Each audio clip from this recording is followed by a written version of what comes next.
Hello everyone, मेरा नाम है पीयूष गुप्ता और आज हम इस यूट्यूब चैनल के माध्यम से आपके सामने एक ऐसी बात लेकर के आए हैं जो आज इस समय में बहुत ज़्यादा चल रही है। आज हम कुछ लेक्चर नहीं बताएंगे जैसे हम डेली आते हैं कि आज हमको ये लेक्चर पढ़ा रहे हैं, ये लेक्चर पढ़ा रहे हैं। आज कोई लेक्चर नहीं है। आज का टॉपिक एक बहुत इंपॉर्टेंट टॉपिक है। जैसे कि आप सभी जानते हैं पूरी दुनिया एक महामारी से जूझ रही है और अगर आप अपने परिजनों के साथ, अपने परिवार वालों के साथ बैठे हैं, सुरक्षित हैं, तो आप बहुत खुशहाल हैं। इस साल आप सेफ हैं, यही सबसे बड़ी बात है। लॉकडाउन हुआ, संक्रमण बहुत फैला इस साल, लाखों लोग बीमार हुए, बहुत लोग अब नहीं भी रहे। तो जैसे जैसे समय बीतता गया, लॉकडाउन के बाद धीरे धीरे सरकार ने अनलॉक की तरफ बढ़े।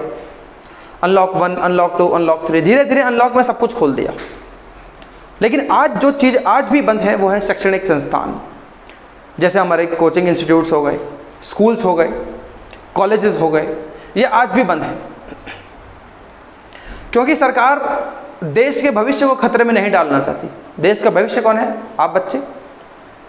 आप बच्चे ही तो देश का भविष्य हो। सबसे बड़ी आज की दिक्कत यह है, हर जगह यही सवाल पूछा जा रहा है। हमारे पास इंस्टीट्यूट में बच्चे पढ़ने आते हैं, बोलते सर एग्ज़ाम होगा कि नहीं होगा, एग्ज़ाम होगा तो कब होगा, कौन बताएगा। तो एग्ज़ाम होगा नहीं होगा ये तो बात की बात है।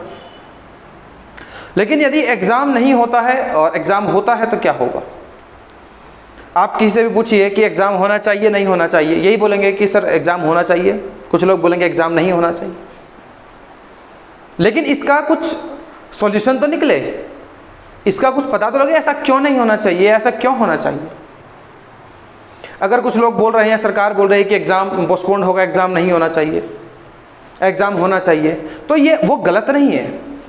वो अगर बोल रहे एग्ज़ाम नहीं होना चाहिए तो वो बच्चों की, वो आप लोगों की सुरक्षा के लिए है। और अगर एग्ज़ाम करवा रहे हैं तो यहाँ भी कुछ ना कुछ आप लोग का फ़ायदा ही होगा। सरकार जो भी कदम उठाएगी वो किसी के अगेंस्ट में नहीं होगा, वो जो भी होगा सोच समझ के होगा। अगर एग्ज़ाम, जैसे अभी एग्ज़ाम हुए हैं, अगर एग्ज़ाम होते हैं तो जैसे अभी हाल ही में एग्ज़ाम हुए भी हैं, केरला में एग्ज़ाम हुआ था, बहुत बच्चों ने वहाँ पेपर लिखने बैठे थे। करीब 88,000 बच्चे पेपर लिखने बैठे थे। वहाँ 5 बच्चे कोरोना पॉजिटिव पाए गए।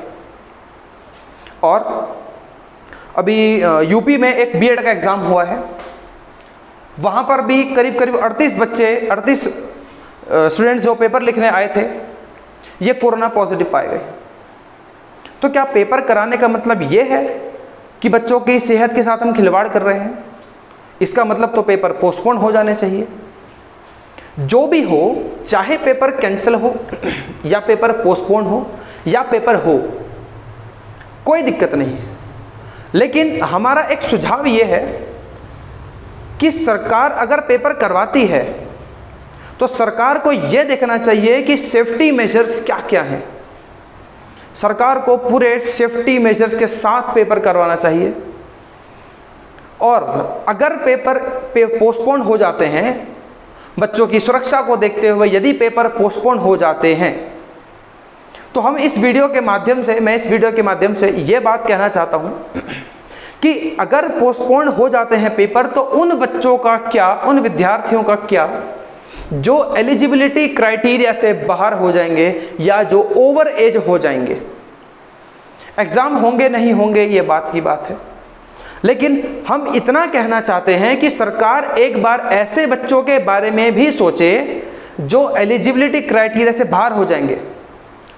अगर मेरी एक एग्ज़ाम देने का ये लास्ट चांस है और अगर इस साल एग्ज़ाम कैंसिल हो गए तो क्या मुझे एग्ज़ाम देने का मौका नहीं मिलेगा? मैं इतने साल से तैयारी कर रहा हूँ, इतने साल से पढ़ रहा हूँ, तो क्या मुझे एग्ज़ाम देने का हक नहीं है?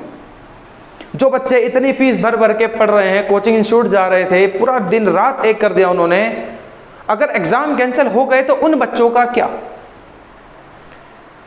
ऐसे बच्चे फिर डिप्रेशन में जाते हैं। अगर एग्ज़ाम कैंसिल हो गया तो बेटा ऐसे बच्चे डिप्रेशन में जाते हैं। एक बार को एग्ज़ाम करवा लीजिए, क्या होगा? बच्चे पॉजिटिव निकलेंगे। और अगर एग्ज़ाम कैंसिल हो गया तो बच्चे डिप्रेशन में आएंगे।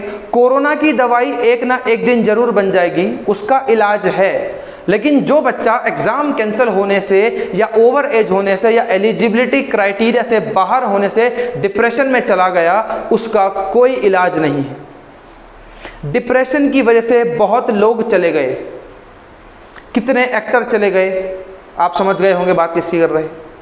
कितने खिलाड़ी चले गए डिप्रेशन की वजह से। तो डिप्रेशन का इलाज कुछ भी नहीं है।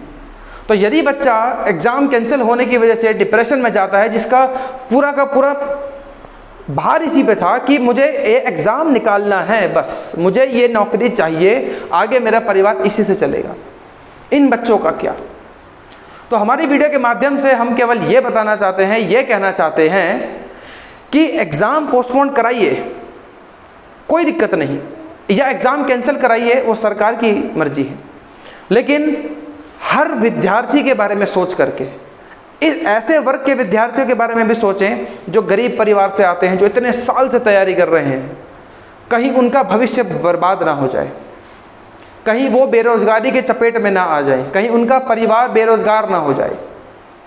इस वीडियो को इतना शेयर कीजिए कि हर किसी के मन में ये बात आ जाए कि ये बेरोजगारी वाली बात, ये बात एक सही बात है कि यदि एग्ज़ाम कैंसिल हो गया तो क्या होगा। इस वीडियो को जितना हो सकता है शेयर कीजिए, जिससे कि हमारी बात हर लोगों तक पहुंचे। धन्यवाद।